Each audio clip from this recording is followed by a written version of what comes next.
Hello friends, journey of physics में आप सौનું स्वागत है।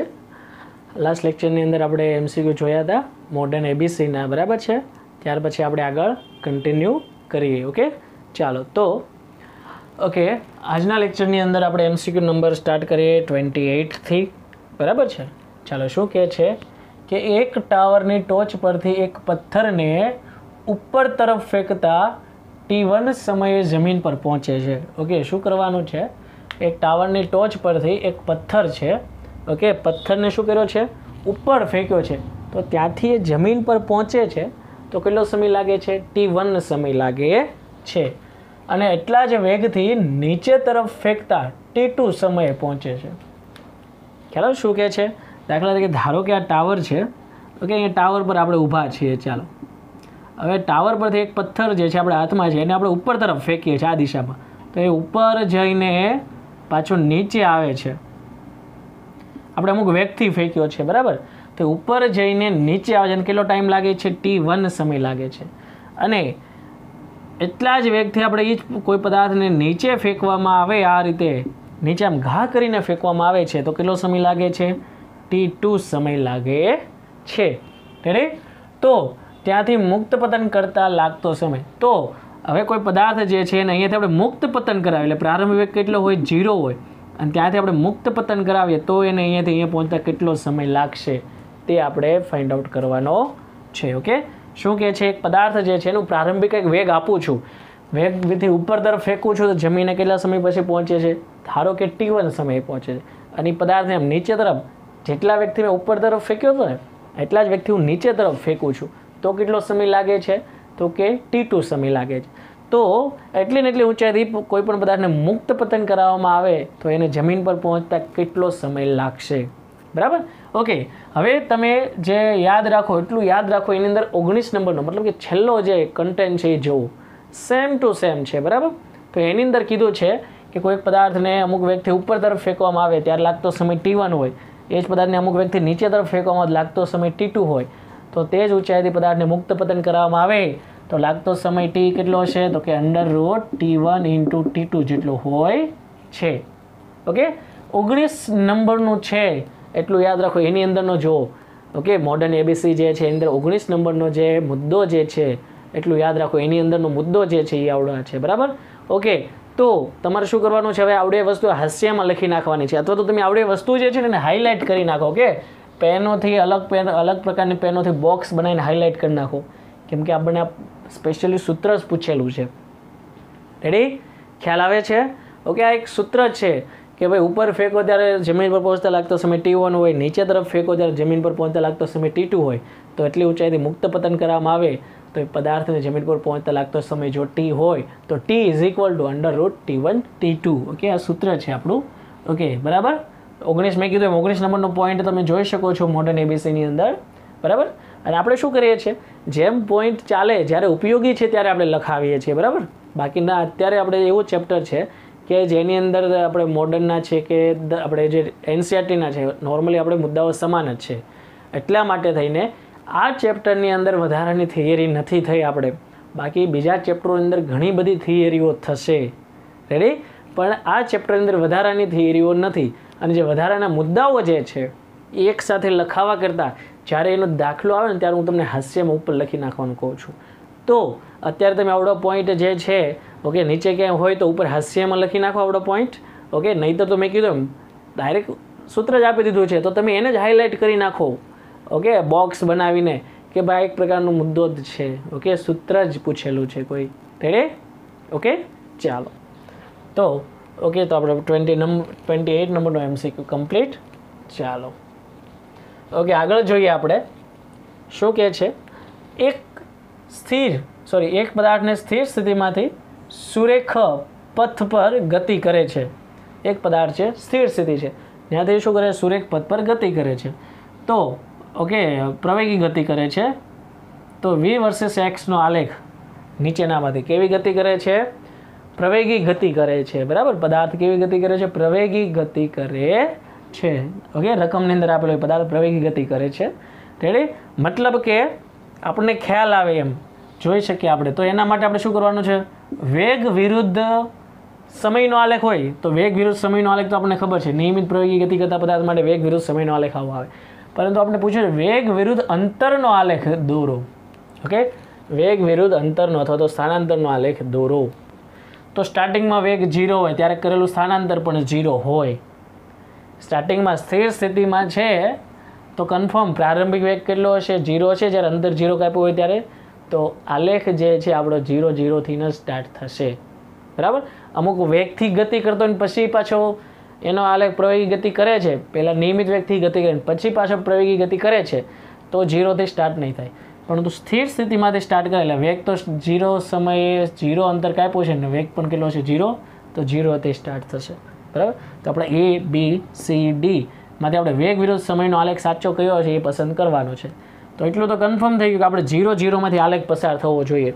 A, B ને D. ચાલો C ઓપ્શન છે, જો 0 0 આલેખ પસાર નથી થતો. હાલો એક ઓપ્શન આપણો કેન્સલ થઈ ગયો કે આ ઓપ્શન આપણો આવશે નહીં. પછી આપણે કહ્યું વેલોસિટી વર્સિસ ટાઈમનો આલેખ છે. બરાબર ને? કેમ કે જેમ મેં કીધું જેમ અંતર કપાશે વેગ એનો શું થતો જશે? વધતો જશે. વેગ શું થાય છે? વધતો જાય છે. અને સાથે સાથે શું થશે? અંતર પણ વધતું જશે. પણ વેગ વધે કરતાં અંતર ઘણું બધું વધશે. ખ્યાલ આવે શું કહીએ? ઓકે, તો આલેખ જુઓ, બે સરખું થાય છે. મતલબ કે વેગ વધે છે એમ શું થાય છે? અંતર વધે છે. એક સરખું તો નહીં થાય ને? પ્રવેગી ગતિ કરતો પદાર્થ જ થઈ ગયો એક સરખો. તમે જોઈ શકો. યસ, ઓકે, તમે આને લઈ શકો છો પ્રવેગી ગતિ કરતો પદાર્થ, હે ને? T0 મુક્ત પતન કરે છે તો ઓકે, તો એ રીતનો આ પદાર્થ થયો. તો એમાં શું થાય છે? ધીરે ધીરે વેગ વધે છે તો અંતર પણ શું થાય છે? ધીરે ધીરે વધે, પણ સમપ્રમાણમાં નહીં હોય. ઓકે, આપણે સૂત્ર જોવા જઈએ તો v² - v02 = 2AD. પ્રવેગી ગતિ કરે છે એટલે A કોન્સ્ટન્ટ, પ્રારંભિક વેગ 0 એટલે v² is proportional two distance D. તો જો v પ્રોપોર્શનલ ટુ D હોત ને તો આલેખ સુરેખ આવતે. પણ અહીંયા શું છે? v² છે એટલે અહીંયા સ્ક્વેર વાળો સ્ટેપ હોય એટલે અહીંયા આલેખ કેવો આવશે? આપણો પર્વત જેવો આકાર આવશે. કેવો આવશે? પર્વત જેવો આકાર આવશે. સુરેખ આવશે નહીં. જો બેની એક એક ઘાત હોત તો સુરેખ આવે. ખબર ને? ax + bx = c. જો સુરેખા હોય તો જ આપણો આલેખ સુરેખ મળે છે. બરાબર. બાકીના સ્ટેપમાં સુરેખ મળશે નહીં. તો આપણો એ ઓપ્શન જે છે એ પણ આપણો કેવો થઈ ગયો? કેન્સલ થઈ ગયો છે. હવે આપણી પાસે બે ઓપ્શન બચ્યા છે, B અને D. ચાલો, થઈ ગયું ને 50-50 ની લાઈન. ઓકે, તો આ વેગ વિરુદ્ધ x નો આલેખ, સ્થાનાંતરનો આલેખ આવો આવશે કે આવો આવશે એ આપણે જોવાનું છે. ચાલો, તો આ આલેખ જોઈએ. તો સ્ટાર્ટિંગમાં શું થાય? સ્થાનાંતર ખૂબ જ વધારે કપાય છે, વેગ ઓછો છે. પછી એક સમય એવો આવી ગયો વેગ ખૂબ જ વધી ગયો તો એને કાપેલું સ્થાનાંતર જો અહીંયા કરતાં આ સેકન્ડમાં જુઓ તમે. અહીંયા પર એનો વેગ ઓછો હતો તો અંતર એટલું કાપ્યું. અહીંયા પર વેગ એના કરતાંય વધી ગયો તો પણ અંતર એનું જ તે. હવે ઓબ્વિયસલી વેગ વધે તો એને અંતર પણ ઘણું બધું વધારે કાપેલું હોય ને. ઓકે, અહીંયા પર તમે જોઈ શકો છો એની જેમ હવે ધીરે ધીરે આપણો આલેખ છે ને આવો થતો જાય છે. જો મતલબ કે તમારો વેગ જેમ વધે છે અંતર એનું મતલબ અંતર જે છે ઓછું કપાય છે. હવે વેગ વધારે હોય તો અંતર તો એના કરતાં પણ વધારે કપાવવું જોઈએ ને. ઓકે, તો આ આલેખ જુઓ, ધીરે વેગ ઓછો હતો તો એનું અંતર ઓછું છે. જો ધીરે ધીરે શું થાય છે? અંતર ખૂબ જ વધારે કપાતું જાય છે વેગની સાથે. વેગ જેમ વધે છે એમ અંતર શું થાય છે? વધે છે, ખૂબ જ ઝડપથી વધે છે. બરાબર. દાખલા તરીકે 1 સેકન્ડ એનો વેગ એટલો થાય તો અંતર એટલું કાપે. બીજી સેકન્ડ એનો વેગ એટલો થઈ ગયો તો અંતર એટલું. ત્રીજી સેકન્ડ એનો વેગ એટલો થઈ ગયો એટલું અંતર કાપે છે. ખ્યાલ આવે છે? ઓકે, વેગની સાથે સાથે શું થાય છે? અંતર પણ વધે છે. આપણે આલેખ તમે આ ચેક કરો ને, આ તમે લઈ લો. ચાલો, અહીંયા પ્રોપોર્શનલ તમે બરાબર લઈ લો. ફોર એક્ઝામ્પલ, ઓકે, પ્રોપોર્શનલિટી છે બરાબર લઈ લો. ચાલો, તો અહીંયા હું v² = D લઈ લો. ઓકે, ધારો કે આપણે કોઈ કન્ડિશન જોઈએ, આ બેમાંથી કોઈ આલેખ આપણે જોવો છે ને એના માટે થઈને. ઓકે, ચાલો, તો હું D = 1 લઉં.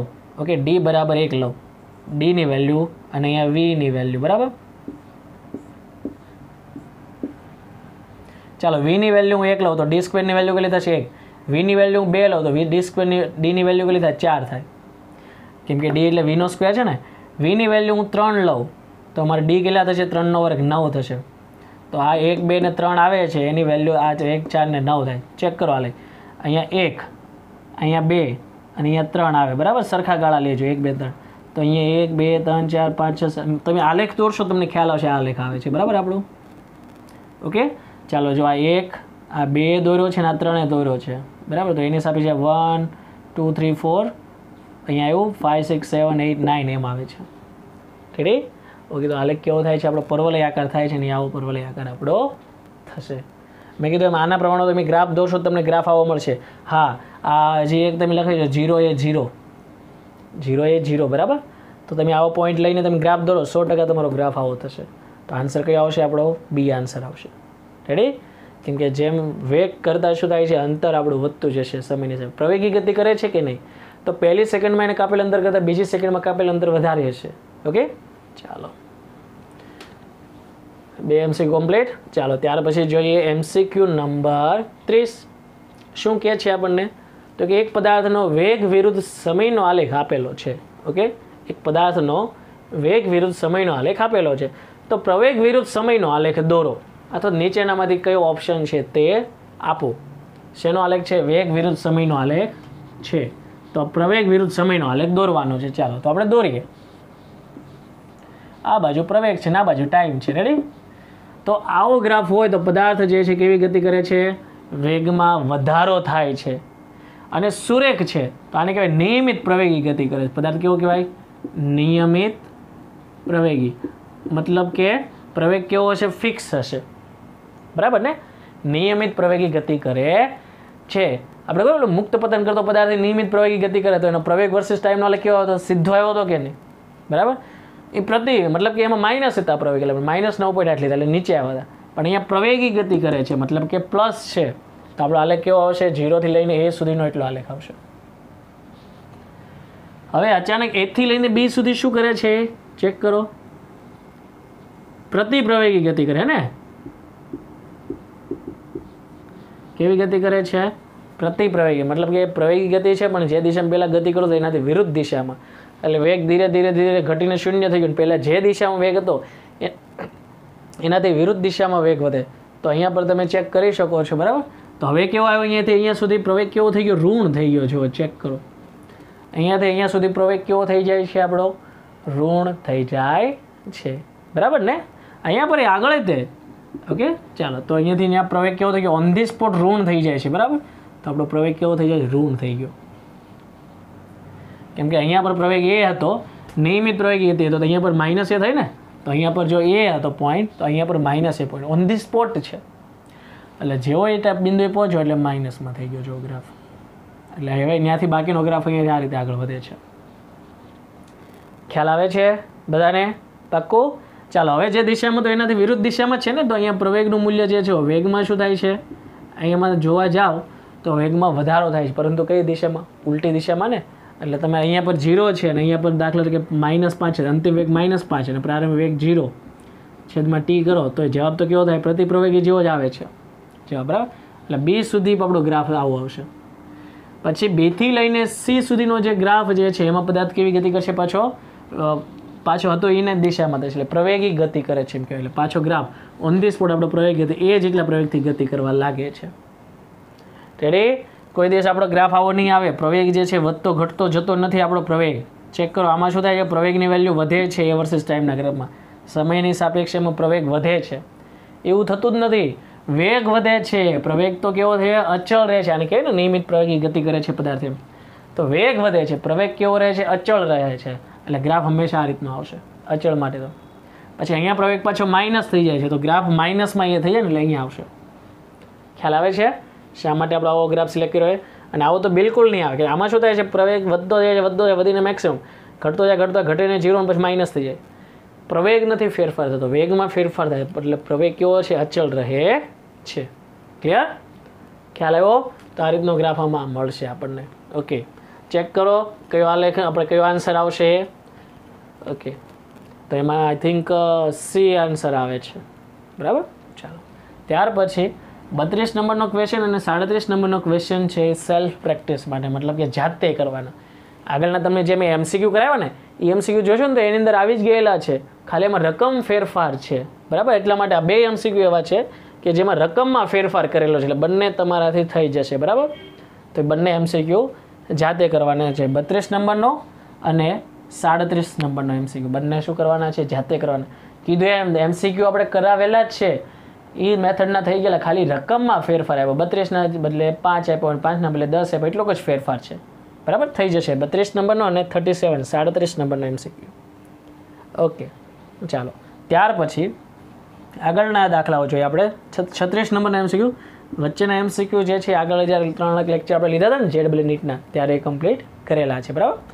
ઓકે 36 નંબરનો MCQ જોઈએ આપણે. ચાલો. એક ફુગ્ગામાં બેઠેલો માણસ શિરોલંબ દિશામાં 4.9 મીટર પર સેકન્ડ સ્ક્વેરના પ્રવેગથી ઉપર જાય છે. એક ફુગ્ગામાં આવેલું બલૂન આવે, ખબર મોટા મોટા બલૂન આવે, હિલિયમ વાયુનો ગેસ ભર્યો હોય અને માણસ નીચે ઊભા રહી શકે. ઓકે એવો ફુગ્ગો છે. ઓકે તો એવા ફુગ્ગામાં એક માણસ શિરોલંબ દિશામાં એટલે ઉપર તરફ, શિરોલંબ દિશામાં 4.9 મીટર પર સેકન્ડ સ્ક્વેરના પ્રવેગથી ઉપર તરફ જાય છે. ચાલો તો આ જમીન છે. ઓકે અહીંયા પર ફુગ્ગો છે. તો ફુગ્ગો શું થાય છે, અહીંયાથી ઉપર જાય છે. કેટલા વેગથી જાય છે ઉપર? ફુગ્ગો આ રીતનો આવે છે, તમને ખ્યાલ હોય તો આ રીતનું બલૂન આવે અને નીચે આ રીતે અહીંયા માણસ ઊભા રહી શકે એવું બોક્સ હોય, ખ્યાલ હોય તો. બરાબર છે, ઘણા મૂવીમાં તમે જોયું હશે. રેડી? ચાલો તો એ 4.9 મીટર પર સેકન્ડ સ્ક્વેરથી ઉપર જાય છે. ઓકે પ્રારંભમાં અહીંયા તો પ્રારંભ વેગ એનો 0 જ હોય. કેટલા પ્રવેગથી ઉપર તરફ જાય છે? ઇઝ ઇક્વલ ટુ 4.9 મીટર પર સેકન્ડ સ્ક્વેર ના પ્રવેગથી ઉપર તરફ જાય છે. 2 સેકન્ડ ગતિ કરે છે. કેટલા સેકન્ડ સુધી? 2 સેકન્ડ ગતિ કરે છે. ત્યારબાદ એ માણસ દડાને પડતો મૂકે છે. એટલે 2 સેકન્ડ સુધી એ પદાર્થ શું થાય છે, બલૂનમાં માણસ સહિત બલૂન ઉપર ઉડે છે અને માણસ જે છે દડો સાથે લઈ ગયો છે. બરાબર. ઓકે હવે બલૂન છે 2 સેકન્ડ સુધી ઉપર ગયું પછી શું કરે, દડાને મૂકી દે છે. આમ ઘા નથી કરતો, ઉપર તરફ ઉછાળતો નથી, જસ્ટ આમને મૂકે છે. તો એ માણસનો જેટલો વેગ હશે એ જે દડાનો વેગ હશે કે નહીં? કઈ રીતે વાત થાય? તમે ગાડી ઉપર બેઠા છો, ઓકે 60ની સ્પીડે ગાડી જાય છે ને તમે દડાને જમીન પર આમ નીચે મૂકો છો તો દડા ત્યાં પીચ નહીં થાય, દડો આમ ભાગશે. કેમ? તો કે તમારો 60 કિલોમીટર પર અવરનો વેગ છે, સાથે સાથે દડો તમારા હાથમાં છે ને, તો દડાનો વેગ પણ 60 કિલોમીટર પર અવર થશે. બરાબર ને? ઓકે તો દડાને પડતો મૂકે છે તો દડાએ મેળવેલ મહત્તમ ઊંચાઈ કેટલી? તો શું થશે? હવે આ તો બલૂન તો ઉપર વહી જશે પણ દડાને એને મૂકી દીધો તો એ ધીરે ધીરે ઉપર જઈને હવે અહીંયા સ્ટોપ થઈ જશે અને પછી પાછો નીચે આવશે. આ રીતે થશે. તો આપણે ક્વેશ્ચન એવો પૂછ્યો છે, દડાને પડતો મૂકે છે તો દડાએ મેળવેલી મહત્તમ ઊંચાઈ કેટલી? વધુમાં વધુ કેટલો ઉપર ગયો હશે? તો કે વધુમાં વધુ એટલો ઉપર ગયો હશે. એટલો એટલે કેટલો? તો કે 2 સેકન્ડમાં બલૂન જેટલું ઉપર ગયું એટલું, અને ત્યાંથી પછી દડો પોતાનો જે પ્રારંભિક વેગ હતો એનાથી એટલો ઉપર ગયો. એ બલૂન તો ઉપર નીકળી જ જવાનું છે. બરાબર ને? પણ આ દડો જે છે હવે એને કોઈ બળ છે નહીં, કોઈ પ્રવેગ લાગતું નથી, પરિણામે નીચે તરફ ગુરુત્વ પ્રવેગ લાગશે, જેના કારણે એનો વેગ અમુક હશે એમાંથી ઘટાડો થઈને ઘટીને શૂન્ય થઈ જશે. ત્યાં સુધી ઉપર જશે, ત્યાંથી પાછો નીચે આવશે. એટલે આપણે તો કેટલો ઉપર જાય એટલે અહીંયા સુધીની સ્થિતિ જ આપણે જોવાની છે. કરીએ સ્ટાર્ટ. તો પહેલાં તો આ કેટલું બલૂન કેટલી 2 સેકન્ડમાં કેટલું ઊંચાઈ પહોંચ્યું એ જોઈ લઈએ આપણે. તો કે અહીં બલૂન માટે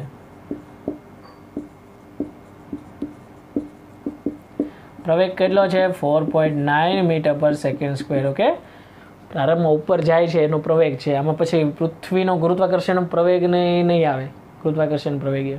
ઓકે કેમ કે પરિણામી પ્રવેગ એટલો છે એનો, એટલે પ્રારંભિક વેગ કેટલો હશે? 0.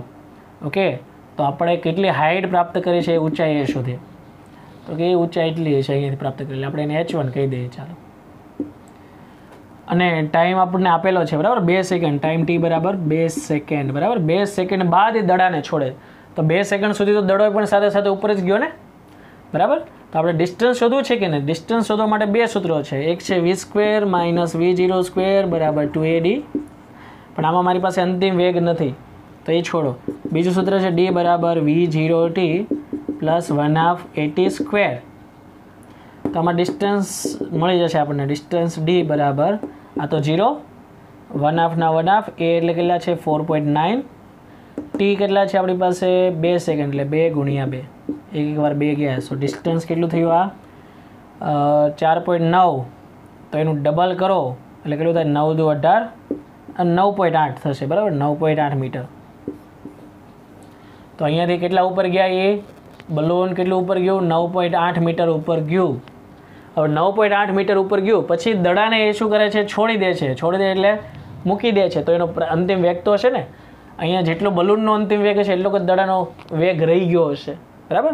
તો એક કામ કરીએ, હવે અંતિમ વેગ શોધીએ. બલૂનનો અંતિમ વેગ 2 સેકન્ડ બાદ બલૂનનો અંતિમ વેગ કેટલો હશે? તો કે v² - v0² બરાબર 2ad. Finally v² is equal to 2 ના 2. એ કેટલા છે આપણી પાસે? 4.9 ઇન્ટુ ડી કેટલા છે? 9.8. ઓકે, 9.8 એટલે 4.9 ઇન્ટુ 2 થશે ને, બરાબર. હમણાં જ કર્યા ને આપણે. સો આપણે v બરાબર શું થશે? 2 વાર 2 છે તો 1 વાર 2 નીકળે, વર્ગમૂળ કાઢવાનું. 2 વખત 4.9 4.9 એટલે 1 વાર નીકળે વર્ગમૂળમાં. સો ફાઇનલી એનો અંતિમ વેગ કેટલો થશે? 9.8 મીટર પર સેકન્ડ. આવું છે વેગ છે બલૂનમાંથી જ્યારે દડાને છોડ્યો ને, બલૂનનો વેગ છે 2 સેકન્ડ બાદ. તો 2 સેકન્ડ બાદ જ્યારે દડાને છોડવામાં આવે છે તો દડાનો અંતિમ વેગ હવે દડાનો પ્રારંભ વેગ કેટલો થશે? હવે આપણે 2 સેકન્ડ પછીની વાત કરવાની છે. દડો આપણે છોડી દીધો ને ત્યારે વાત કરીએ તો ત્યારે દડાનો પ્રારંભ વેગ કેટલો છે? એટલો વેગ હશે, બરાબર. હવે દડો મુક્ત થયા બાદ દડા માટે પ્રારંભ વેગ કેટલો થઈ ગયો? v0 બરાબર દડાનો પ્રારંભ વેગ આપણે લખી શકીએ 9.8 મીટર પર સેકન્ડ. પ્રવેગ કેટલો હશે? પદાર્થ જાય છે ઉપર તરફ અને પ્રવેગ નીચે તરફ હશે ને, એટલે -9.8 લખી શકાય, કેમ કે એનો અંતિમ વેગ જે છે 0 થઈ જાય. વેગમાં શું થાય છે? અહીંયા પર ઘટાડો થાય છે, એટલું યાદ રાખો. વેગમાં શું થાય છે? ઘટાડો થાય છે, બરાબર. એટલે તમારે પ્રવેગ જે છે કેવો આવશે? માઇનસમાં આવશે. અને આપણે કેટલી ઊંચાઈ પ્રાપ્ત કરે છે એ શોધવાનું છે. તો v² વાળું સૂત્ર લઈ જાઓ. પ્રારંભ વેગનો અંતિમ વેગ છે, ચાલો v² - v0² બરાબર 2ad. ઓકે, તો v² એટલે 0 માઇનસ v0² એટલે 9.8 ઇન્ટુ 9.8 બરાબર. સ્ક્વેર કરવાનું એટલે 2 ના 2 એ એટલે 4.9. એ કેટલા છે? હા, 4.9 ઇન્ટુ ડિસ્ટન્સ એટલે હાઇટ આપણે શોધવાની છે. ચાલો, બરાબર. તો આ 2 × 9.8 કરો, આ માઇનસ થશે ને, સોરી. હવે અહીંયા પ્રવેગ આપણે કેટલો લેવાનો થશે? ઓકે, પ્રવેગ આપણે આ લેવાનો નહીં થાય, બરાબર. અલગ કેસ છે આપણો. તો દડા માટે આપણે હવે બલૂન સાથે કોઈ લેવા દેવા જ નથી. આપણે હવે બલૂન સાથે કોઈ લેવા દેવા નથી. એટલે પ્રવેગ આપણે જે મેં કે આ પ્રવેગ આપણે નહીં લઈએ. હવે પ્રવેગ આપણે આ લેવાનો ને, કેટલો લઈશું આપણે? -9.8 ઇન્ટુ ડી. ચાલો, -9.8 ને આ -9.8 ઉડી ગયા એટલે કેટલા વધે? 9.8 બરાબર 2d. અને છેદમાં આવે તો 4.9 મીટર બરાબર ડી. અને બધા દડો જે છે અંતે કેવો થઈ જશે? સ્થિર થઈ જાય છે. તો દડો જે છે અહીંયાથી લઈને અહીંયા સુધી અંતે સ્થિર થાય ત્યાં સુધીમાં એને કેટલું અંતર કાપ્યું? 4.9 મીટર અંતર કાપ્યું. ખ્યાલ આવ્યો? દડાને પ્રારંભિક વેગથી ફેંકવામાં આવે છે તો અંતિમ વેગ કેવો થઈ જશે? એનો 0. અને વેગમાં ઘટાડો થાય એટલે પ્રવેગ કેટલો આવશે? -9.8 આવશે. વેગમાં ઘટાડો થાય છે ને, એટલા માટે થઈને. ખ્યાલ આવે છે ને બધાને? ઓકે, સો ટોટલ કેટલી ઊંચાઈ પ્રાપ્ત કરી? તો કે અહીંયાથી અહીંયા 9.8 અને વત્તા 4.9 એટલે ટોટલ ઊંચાઈ એને પ્રાપ્ત કેટલી કરી? તો કે 9.8 વત્તા 4.9 કેટલા થશે? 8 દુ 16 ને 1 17 ને 14.7 મીટર ઊંચાઈ પ્રાપ્ત કરી એને ટોટલ. ઓકે, કેટલી ઊંચાઈ પ્રાપ્ત કરે છે? 14.7 મીટર ઊંચાઈ પ્રાપ્ત કરશે. અને પછી એ જમીન પર નીચે આવશે. શું કન્ડિશન થઈ અહીંયા પર આપણી?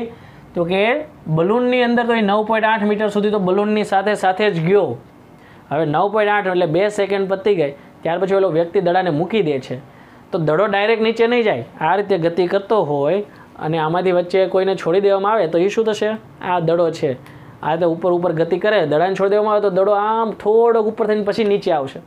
દડો ડાયરેક્ટલી નીચે નહીં આવે, કેમ કે એનો પ્રારંભિક અમુક વેગ હશે. આને હવે જો સાથે જે કનેક્ટેડ છે, ઓકે, હવે એને છોડી દે તો દડો થોડોક ઉપર જઈને પછી પાછો નીચે આવશે. તો પહેલાં તો આની હારી જેટલો ઉપર ગયો એ, અને થોડોક ઉપર એટલે કેટલોક ઉપર ગયો તો એનું આપણે કેલ્ક્યુલેશન કરી તો એ ઉધ્વ દિશામાં ફેંકેલા પદાર્થ માટેની જેમ જ ગતિના સમીકરણો આપણે યુઝ કરીશું. એટલે અહીંયા પ્રવેગ આપણે કેટલા આવે છે? -9.8 મીટર પર સેકન્ડ સ્ક્વેર આવે છે. ખ્યાલ આવે છે? ઓકે, અને અંતિમ વેગ 0 લીધો આપણે. તો ત્યાં સુધીમાં એને કેટલું અંતર કાપ્યું એ આપણે શોધી લીધું છે કે 4.9 મીટર. તો એ આની સાથે આપણે એડ કર્યા, પ્રારંભિક એટલું અને પ્લસ અંતિમ એટલું, તો ટોટલ થઈ ગયું આપણું 14.7 મીટર. ક્લિયર? ઓકે મિત્રો, ચાલો હવે ત્યાર પછી જોઈએ 38 નંબરનો MCQ.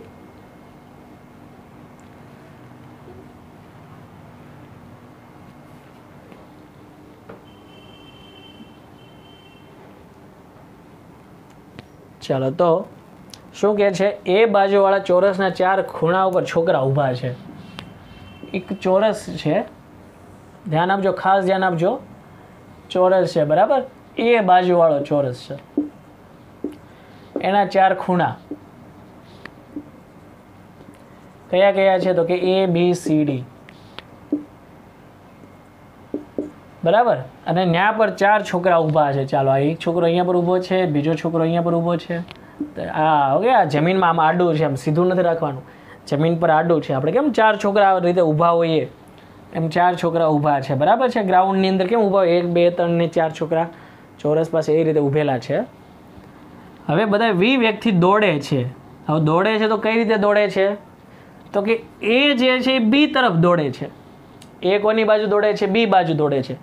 તો B છે એ પાછું C તરફ દોડે છે. B છે, B આ ABCD 4 છોકરાઓ છે સમજી લો. તો એ છોકરો જે છે એ B તરફ દોડે છે, B છોકરો છે એ C તરફ દોડે છે, C છોકરો છે એ D તરફ દોડે છે, અને D છોકરો જે છે એ તરફ દોડે છે. તો કેટલા સમય પછી તેઓ O બિંદુ પાસે ભેગા થશે. આ સેન્ટર છે O બિંદુ. તો કેટલા સમય પછી તેઓ O પાસે ભેગા થશે. ઓકે, આપણે એટલે થાંભલી દાવ તો રમ્યો કે નહીં, થાંભલી દાવ રમીએ ખબર, 4 થાંભલા હોય તો આ છોકરો અહીંયા દોડીને અહીંયા જાય, પેલો છોકરો દોડીને અહીંયા જાય, પેલો છોકરો દોડીને અહીંયા જાય, પેલો છોકરો દોડીને અહીંયા જાય. ખ્યાલ છે ને. તો આ થાંભલી આ થાંભલી એક છોકરો દોડીને જતો તો અહીંયાથી આ થાંભલી આમ ગયો. થાંભલી કોન્સ્ટન્ટ છે. તો આપણે એ રમત નથી થતી અહીંયા પર. ઓકે, શું થાય છે, એ છોકરો, ચાલો જોજો પેન પર જોજો, એ છોકરો B તરફ જાય છે. ઓકે, તો B છોકરો કોના તરફ જાય, C તરફ જાય છે. અહીંયા પહોંચી ગયો. હવે C છોકરો D તરફ જાય, હવે D છોકરો છે એ તરફ જાય છે. હવે આ છોકરો કોના તરફ જાય, B તરફ જાય છે કે નહીં, તો હવે કઈ તરફ જશે, B તરફ જશે, કેમ કે B આ બાજુ છે. ઓકે, ત્યાં B ક્યાં પહોંચ્યો છે, અહીંયા પર પહોંચ્યો છે, એના તરફ ગતિ કરે જો. ઓકે, તો B જે છે પાછો અહીંયાથી તો કોના તરફ જાય, C તરફ. અહીંયા હતો ને, ત્યાંથી અહીંયા પર પહોંચે C, સોરી, તો B જે છે અહીંયા પર છે ને C, તો એ આ તરફ ગતિ કરશે. પછી C જે છે અહીંયાથી કોના તરફ, D જે છે D તરફ ગતિ કરે છે. એટલે C છે, D અહીંયા છે, એટલે આમ સીધો નહીં જાય, D છોકરા તરફ જાય, થાંભલા પાસે નહીં. થાંભલા પાસે જેવું તો અહીંયાથી અહીંયા જાય, પણ D છોકરો તો અહીંયા છે, એટલે ધીરે ધીરે એ ઉપર જશે. ઓકે, આ રીતે. હવે D છોકરો પાછી એ તરફ જાય, તો એ છોકરો પાછી આમ ગતિ કરે છે આપણો, એ અહીંયા છે ને એટલે એના તરફ. એ છોકરો પાછી B તરફ જાય, B છોકરો તો અહીંયાથી કોના તરફ, C પાસે પહોંચ્યો અહીંયા તરફ, તો C અહીંયા છે, કેમ કે આપણો D અહીંયા પર થઈ ગયો ને. C છોકરો D તરફ જાય છે અહીંયા પર, તો C બાજુ કયો છોકરો જાય છે, B છોકરો જાય છે, તો છોકરો અહીંયાથી આમ ગતિ કરે છે. તો અહીંયાથી B છે, તો એ છોકરો B તરફ ગતિ કરે, એ છોકરો આમ ગતિ કરશે બરાબર ને, એ છોકરો આમ ગતિ કરશે. હવે એ તરફ કોણ જાય છે, D જાય છે, તો D પાછો એના તરફ જાય ને, અહીંયા નહીં જાય, સીધો નહીં જાય, આના તરફ જાય, એટલે એ આમ જાય છે જો. તો હવે C જે છે આના તરફ જશે ને, એટલે એ અહીંયાથી આમ જાય છે, એના તરફ જાય છે. તો છોકરો અહીંયા પર છે, તો એના તરફ કોણ જાય છે, B છોકરો જાય, તો B એને પકડવા માટે અહીંયાથી આમ જાય છે, અહીંયા છે તો આને પકડવા હાટું એ છોકરો જાય, એ આના તરફ વળે છે. એને પકડવા D છોકરો જાય છે, તો છોકરો એ અહીંયા છે, તો એને પકડવા ત્યાં જાય છે, તો અહીંયા પર જાય. એટલે ધીરે ધીરે કરતા એટલામાં આ રીતે ગતિ કરશે, અને બધા અહીંયા ભેગા થઈ જશે. ખ્યાલ આવે છે. ઓકે, કઈ રીતે અહીંયા O બિંદુ આગળ ભેગા થયા બરાબર છે. શું થતું હતું કે એ છોકરો ને B છોકરો ગતિ કરતા હતા બરાબર, તો આમ જાય છે, આ છોકરો આમ જાય, જો દિશા જોજો, આ છોકરો આમ આમ જતો હોય તો દિશા ધીરે ધીરે આમ થતી જાય કે નહીં, પણ આ છોકરો આમ જતો હોય તો સીધો, પણ B છોકરો છે C તરફ જાય, C આ બાજુ જાય છે, તો એ C ની દિશા આવે તો B છોકરો ત્યાંથી આમ જાય છે. ખ્યાલ આવ્યો. એક વાર શાંતિથી બેસીને તમે શું કરો, 4 કંઈક વસ્તુઓ લઈ લો, એક મસ્ત મજાનું ચોરસ દોરો, અને બધાને એક એક એક સેન્ટીમીટર ખસેડો. એને B તરફ ખસેડો, B ને C તરફ ખસેડો, C ને D તરફ ખસેડો, D ને A તરફ ખસેડો. એક એક એક સેન્ટીમીટર તમે ખસેડો, તમને ખ્યાલ આવશે કે ક્યાં ડાયરેક્ટલી અહીંયા ભેગો થઈ ગયો. ઓકે, ક્યાં પર ભેગા થઈ જાય, અહીંયા O પે ભેગા થઈ જાય છે. રેડી. તો કેટલા સમય પછી તેઓ O પાસે ભેગા થશે, V વેગથી ગતિ કરે છે. કેટલા વેગથી ગતિ કરે, V વેગથી ગતિ કરે છે ને પહોંચે છે અહીંયા. રેડી ને. ઓકે ચાલો, તો આ ખૂણો આપણને ખબર હોય 45 ડિગ્રીનો ખૂણો થાય કે નહીં. હવે થોડુંક એવું નોલેજ આવે છે કે જે આપણને ખ્યાલ હશે, શાયદ ચોથા ચેપ્ટરનું થોડુંક નોલેજ છે, બરાબર. અહીંયા સુધીનું તો આપણું કમ્પ્લીટ જ છે. એક જ નાનકડો કોન્સેપ્ટ આપણે ચોથા ચેપ્ટરનો લઈએ છીએ, યાદ રાખજો. તો કે આ દિશામાં વેગ હોય તો આ 45નો ખૂણો અહીંયા પર બનાવેલો છે ને, તો આને કહેવાય v cos 45 ડિગ્રી. કેમ કે વિધ વેગથી આ દિશામાં જાય છે તો એનો આ ઘટક cos 45 થયો, બરાબર. અને આ ઘટક જે છે એ sin 45 થયો, v sin 45. રેડી. અને આ ખૂણો 45 ડિગ્રી, આ 45 ડિગ્રી બને એ તો ખ્યાલ છે ને. તો v વેગથી આ બાજુ જાય તો એનો આ દિશામાં વેગ કેટલો થયો, તો કે 45નો ખૂણો બનાવે તો v cos 45 થયો. ખૂણો આની સાથે બનાવે છે ને, તો આ જે ઘટક છે એનો cos ઘટક કહેવાય, એનો લંબ ઘટક છે એ sin ઘટક કહેવાય. મેં કીધું આ એક જ કોન્સેપ્ટ એવો છે કે જે ચોથા ચેપ્ટરનો છે. એટલે હવે યાદ રાખો કે આ દિશામાં એનો વેગ v છે, તો આ દિશામાં એનો વેગ કેટલો થઈ જાય, v cos 45 થાય. એટલું ખાલી એટલી વસ્તુ યાદ રાખો તો આ દાખલો આપણો કમ્પ્લીટ થઈ જશે, બરાબર છે. એટલો જ પોઈન્ટ ચોથા ચેપ્ટરનો છે. કેટલો, તો કે જો આ દિશામાં વેગ v હોય તો આ ખૂણો 45 ડિગ્રીનો છે, તો આ દિશામાં વેગ કેટલો થાય, v cos 45 થાય. રેડી. ઓકે, v ના v cos 45 ની વેલ્યુ કેટલી થાય, તો કે 1/√2. તો આ દિશામાં વેગ એનો v/√2 થાય. આ દિશામાં v વેગથી ગતિ કરતો હોય, સુરેખ છે ને, એટલે તો આ દિશામાં એનો v cos 45 થાય, v/√2 વેગ થશે. આ એક ચોથા ચેપ્ટરનો કોન્સેપ્ટ છે, થોડો કેટલો યાદ રાખી લેજો, બરાબર, કે આ દિશામાં વેગ એટલો થાય એમ. રેડી. ચાલો, ઓકે. બાકી ચોથો ચેપ્ટર આપણે કમ્પ્લીટ કરીશું, તમને ત્યારે ખ્યાલ આવી જ જશે. પણ એટલું ખાલી આપણે એક માઇનોર પોઈન્ટ, એટલો થોડોક પોઈન્ટ જોઈ લેશો ને, બરાબર, તો આપણું શું થશે, આ દાખલો આપણો કમ્પ્લીટ થઈ જશે. ચોથા ચેપ્ટરના દાખલો ગણાવતો ત્યારે આપણે દાખલો હું એમ કહું કે ચોથા ચેપ્ટર પ્રમાણે છે ત્યારે આપણે યાદ હોય, ન હોય, ગણાયો હોય, ન ગણાયો હોય, બરાબર. પાછા ભૂલી પણ જઈએ ઘણીવાર. એટલે આ એક કોન્સેપ્ટ જે છે ચોથા ચેપ્ટરનો છે, એટલો યાદ કરો, રાખી લ્યો અત્યારે હાલ પૂરતો. પછી તમે જ્યારે ફરી વખત જ્યારે ચોથું ચેપ્ટર ચાલ્યું પછી આનું રિવિઝન કરતા હોય ને તો તમને ખ્યાલ આવી જ જશે. રેડી. ઓકે. તો આપણો વેગ કેટલો થઈ ગયો, v/√2. હવે એટલે કેટલું સ્થાનાંતર કર્યું, તો કે અહીંયાથી લઈને એટલું સ્થાનાંતર કર્યું ને. વેગ કેટલો છે આપણો, તો કે v/√2. કેટલું સ્થાનાંતર કરે છે, તો ભાઈ ટાઈમ મળી જાય આપણને, બરાબર. સ્થાનાંતર તો કે અહીંયાથી લઈને એટલે સુધી. હવે એ કેટલું થશે, તો કે આ a છે અને આ a છે, તો પાયથાગોરસના પ્રમેય મુજબ આ આખી વેલ્યુ કેટલી થશે, તો કે √2a થાય. a² + a² બરાબર કર્ણનો વર્ગ. તો 2a² થાય બરાબર કર્ણનો વર્ગ. વર્ગમૂળ કાઢો તો √2a થઈ ગયો. હવે એનો અડધો ભાગ, આ એનો શું થઈ ગયો, અડધો ભાગ થઈ ગયો, એટલે √2a/2 થયા. ઓકે. કેટલો થયો, x = √2a/2. હવે 2 એટલે શું લખાય એક્ઝેક્ટલી, આ √2a તો ઉપર છે, 2 એટલે શું લખાય, તો કે √2 × √2 લખી શકો કે નહીં તમે. √2 × √2 એટલે 2 થાય ને, તો 2 ની જગ્યાએ √2 × √2 લખી શકાય. ચાલો એકવાર √2 કેન્સલ થાય, કેટલા થયા, a/√2 વધ્યા. તો વેગ છે, સ્થાનાંતર છે, તો ટાઈમ મળી જાય. વેલોસિટી v બરાબર સ્થાનાંતરના છેદમાં સમય. સો ટાઈમ t = સ્થાનાંતરના છેદમાં વેલોસિટી. સ્થાનાંતર કેટલું છે આપણું, a/√2. વેલોસિટી કેટલી છે, તો કે v/√2. √2 કેન્સલ, કેટલો વચ્ચે જવાબ, a/v. એ એટલે બાજુની લેન્થ છે, તો એટલો ટાઈમ એને લાગે છે. રેડી. ખ્યાલ આવે છે મિત્રો. ઓકે. ચાલો, તો આજનો લેક્ચર આપણે અહીંયા પર જ કમ્પ્લીટ કરીએ. ઓકે. લેક્ચર ઘણા લાંબા થાય છે પણ એમસીક્યુ બહુ જ ઓછા ચાલે છે, બરાબર, કંઈ પ્રોબ્લેમ નથી. ઓકે. તો અહીંયા પર આજનો લેક્ચર આપણે કમ્પ્લીટ કરીએ.